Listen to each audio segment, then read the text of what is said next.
Bismillahirrahmanirrahim. Assalamu alaikum. Welcome to episode 16 of season 3 of SCDC Insights Wisdom for All with Ushna Tariq. And dear viewers, in this episode, we are going to start the fifth habit of 7 habits of highly effective people by Stephen Richard Covey. And in this episode, we are going to link the previous episode which was Think Win-Win. क्योंकि जब भी आप think win win कर रहे होते हैं तो आप दोनों पार्टियों के फ़ायदे की बात कर रहे होते हैं, आप सिर्फ अपना फ़ायदा नहीं सोच रहे होते, मगर इस चीज़ के अंदर एक चीज़ बड़ा इंपॉर्टेंट रोल प्ले कर रही होती है, वो ये होती है seek first to understand then to be understood.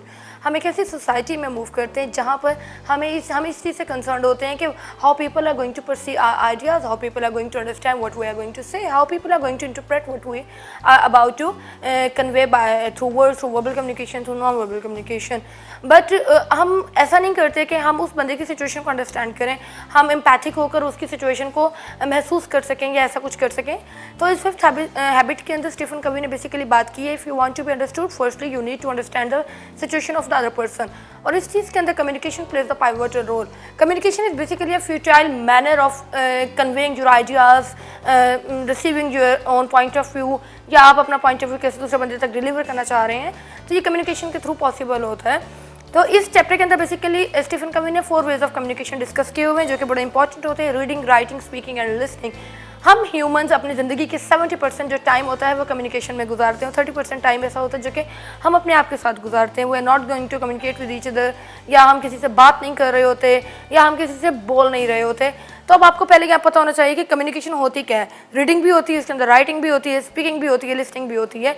बहुत सारे लोग हमारे इर्द गिर्द ज़िंदगी के 30% टाइम उस सिनेरियो में गुजार देते हैं जब वो सिर्फ बोल रहे होते हैं, वो दूसरों को अंडरस्टैंड नहीं कर रहे होते, वो दूसरों की सिचुएशन को आइडियलाइज नहीं कर रहे होते, वो दूसरों की सिचुएशन को एनालाइज नहीं कर रहे होते। तो यहाँ पर स्टीफन कवी ने इंपॉर्टेंस बताई है लिसनिंग की, कि आप जब तक एम्पैथिक होकर या सिंपैथेटिक होकर दूसरे बंदे की सिचुएशन को अंडरस्टैंड नहीं करेंगे तो आप तब तक फ्यूटाइल और इफेक्टिव कम्युनिकेशन या ह्यूमन इंटरेक्शन पैराडाइम के अंदर अपने आप को इनकॉर्पोरेट नहीं कर सकते। और इस चीज़ के लिए मैं बात करने जा रही हूँ एम्पैथिक लिसनिंग की। Empathic listening basically you can not understand someone until you have walked a mile in their shoe. Simple words के अंदर you have to put yourself into the shoe of another person if you want to understand that person. कभी कभी ऐसा होता है ना कि एक बंदा बड़ी क्रिटिकल सिचुएशन से गुजर रहा होता है, उसके सर्कमस्टेंसेस डिटोरिएटेड होते हैं या उसके जो कॉन्सिक्वेंसेस होते हैं वो फेवरेबल नहीं होते, तो हम उस बंदे की सिचुएशन को अंडरस्टैंड करने की बजाय हम अपना पॉइंट ऑफ व्यू उसके सामने रखना शुरू कर देते हैं। इट्स बिकॉज हमारा परसेप्शन गलत होता है। तो यहाँ पर मैं फर्स्ट एपिसोड का रेफर करूँगी। First of all you need to focus on your perception, how you can form the perceptions, how you are going to evaluate the formation of your perception, how you are going to execute all those perceptions. तो जब आपकी perceptions properly बन चुकी होती हैं, उन perceptions को आपने कम्युनिकेशन के अंदर इस्तेमाल कैसे करना है, तो इसके बेसिकली 3 चीज़ें। First of all develop the pure desire to understand. अगर आपके साथ एक बंदा बात करने की कोशिश कर रहा है तो जब तक आप उसको ये महसूस नहीं करा रहे कि आप उसको प्रॉपरली सुन रहे हैं या आप उसकी बात को अंडरस्टैंड कर रहे हैं, तब तक वो बंदा आपके साथ ओपन माइंडेड होकर बात नहीं करेगा। फॉर एग्जांपल एक साइकोलॉजिस्ट जो होता है वो ओपन माइंडेड होकर उन तमाम सिनेरियोज को उस बंदे के सामने इमेजिन कर रहा होता है। यानी कि सेकंड पॉइंट क्या है, you have to create your own frame of reference in order to compare with that person frame of reference.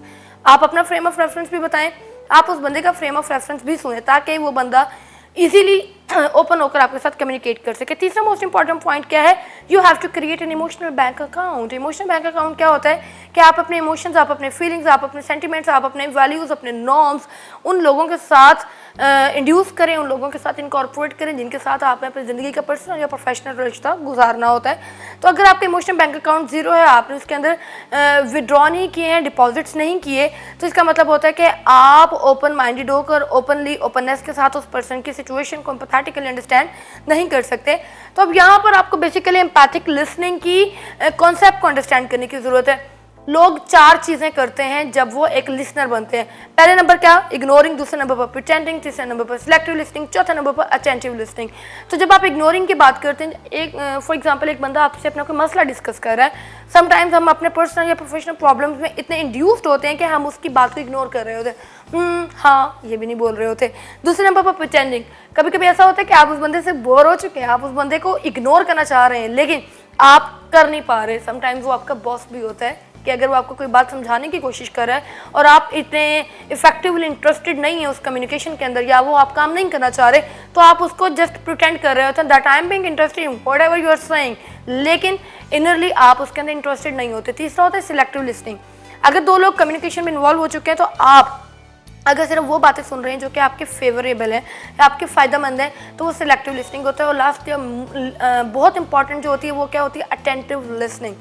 यानी कि अगर एक बंदा आपके साथ अपना कोई मसला डिस्कस कर रहा है तो आप अपनी सिलेक्टिव पोर्शन को साइड पर रखें, आप अपनी इग्नोरेंस को थोड़ी देर के लिए बाईपास कर दें, आप प्रिटेंड करना, फेक होना बंद कर दें और आप सुने वो बंदा कहना क्या चाह रहा है। और उसको सुनकर क्रिटिकल एनालिसिस के बाद, साइकोलॉजिकल टेस्ट और एम्पैथेटिक टेस्ट को अप्लाई करने के बाद आप उसको प्रॉपर सजेशन दें। और वो सजेशन देने के लिए ऑटोबायोग्राफिकल रिस्पॉन्सेज बड़ा इंपॉर्टेंट रोल प्ले करते हैं। अब ऑटोबायोग्राफिकल रिस्पॉन्सेज भी 4 तरह के होते हैं। फर्स्ट इवैल्यूएशन, दूसरा प्रॉबिंग, तीसरा एडवाइस, चौथा इंटरप्रिटेशन। फॉर एग्जाम्पल, अगर एक बंदा, again you have to imagine that scenario that if a person is coming towards you and he or she is going to tell you a certain story, के आप उसको scenario में help out करें। तो अगर आप इवैल्यूएट कर रहे हैं तो इसका क्या मतलब है, या तो आप टोटली अग्री कर रहे हैं उसकी बात से, या आप टोटली डिसअग्री कर रहे हैं। मतलब आप ना ही अपना कोई पॉइंट ऑफ व्यू दे रहे हैं, ना ही आप उसका फ्रेम ऑफ रेफरेंस अंडरस्टैंड कर रहे हैं। दूसरा प्रोबिंग। प्रोबिंग के अंदर आप क्या करते हैं, you opt to ask certain kind of questions, क्यों, कैसे, किस लिए, किस वजह से। तो ये आप प्रोब कर रहे हैं, यानी कि आप उसको हिंट कर रहे हैं, आप उसको उन चीज़ों को पॉइंट आउट कर रहे हैं जो कि इंपॉर्टेंट है। तीसरे नंबर पर advice. You are going to counsel that person. अगर वो आपसे अपनी कोई स्टोरी शेयर कर रहा है, कोई प्रॉब्लम शेयर कर रहा है, तो आप जब उसको एडवाइस दे रहे हैं, आप उसको सर्टेन सिनेरियोस गाइड कर रहे हैं, तो इसका मतलब है आप उसको काउंसिल कर रहे हैं, आप उसको एडवाइस दे रहे हैं। और चौथे नंबर पर इंटरप्रिटेशन, यानी कि you are going to figure out that person's mental attitude, that person behaviour, that person values, that person norms, that person socialisation, या उसका जो एनवायरनमेंट है। अगर आप उसको इन डिटेल डिस्कस कर रहे हैं, अगर आप उसके ऊपर सवाल और जवाब कर रहे हैं, that means you are going to interpret what that person is going to say. ठीक है, बेसिकली 4 ऑटोबायोग्राफिकल रिस्पॉन्सेज होते हैं जो कि फ्यूटाइल और इफेक्टिव इंटरैक्टिव ह्यूमन कम्युनिकेशन के अंदर बड़ा इंपॉर्टेंट रोल प्ले करते हैं। लेकिन यहाँ पर अब बेसिकली स्टीफन कवी ने किस चीज़ को रेफर किया है, again I am going to discuss 4 kind of empathetic listening point of views के आपको अगर वो कम्युनिकेशन में आप उनको इनकॉर्पोरेट करते हैं तो आप उनको कैसे यूज़ करने जा रहे हैं।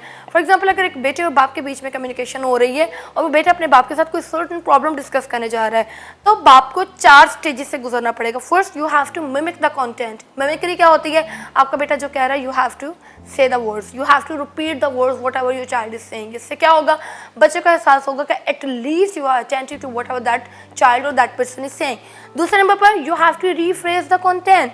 अगर आपका बच्चा आपसे अपनी बैबलिंग वॉइस में या तोतली ज़बान में कोई बात कर रहा है, आप उस कंटेंट को रीफ्रेज करें, आप उसके अंदर कुछ अपने वर्ड्स, अपना फ्रेम ऑफ रेफरेंस ऐड करें, कुछ आप अपने बच्चे का पॉइंट ऑफ व्यू इंक्लूड करें, तो आप उसको रीफ्रेज करके उसके आगे बात पहुंचाएं ताकि उसको लगे कि you are still understanding to whatever that person is saying.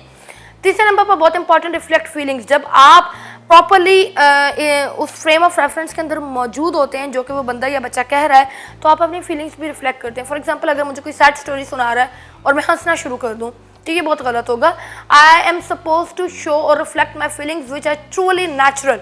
यानी कि someone is suppose to share me a sad story or any deteriorated incident of their own life, तो मुझे उनके अकॉर्डिंग मूव करना है, मुझे उस तरह के एक्सप्रेशंस देने हैं। मुझे या तो सैड एक्सप्रेशंस देने हैं या मुझे हैप्पी एक्सप्रेशंस देने हैं। That is totally dependent upon the content that person is sharing.